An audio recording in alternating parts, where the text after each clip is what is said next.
just one clause defining a count actor, an actor that can keep a count. So the important thing here is the receive operation. It listens for messages of this form, count or stop.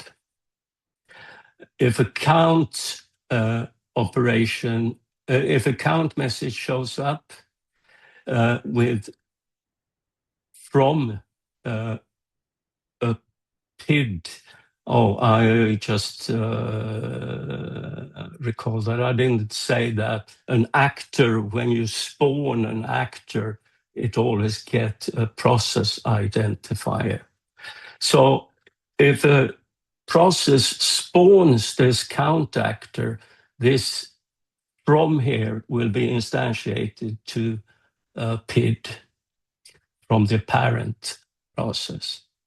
And then we calculate, we compute the count, and we send to the parent this term that represents the count, and then we call this recursively. So you see the actual count is passed around in the argument of this. Okay, so let's try this. This is how you spawn this actor. And there's an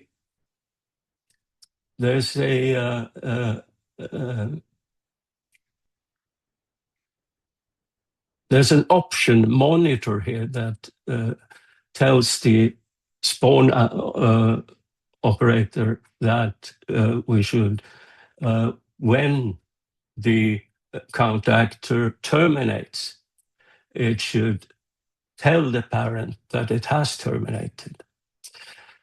So there's a PID resulting there, and then we can call self, which gives us the PID for the parent of the count actor. And then we can send to this PID, this message, which will be captured here. And we can receive then the count, and we can do this again, and then we can stop. And what we get, if we call flush, which sort of removes and shows us the all the messages that are in the mailbox of the parent process, which is this that we're running here. So the shell got count 2 and this down. True here means that the termination was normal.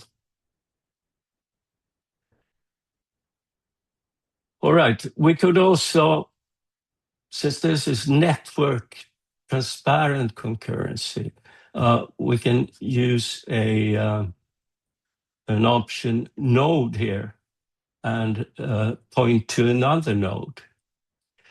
And we get a more complex PID.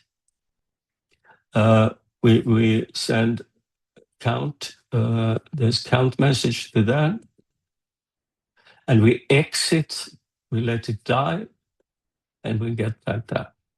Now this assumes that this node n.org actually contains this source code, otherwise it wouldn't work. And what we can do, though, is to use another option, load text, and send this program along, and it will work just as it did before.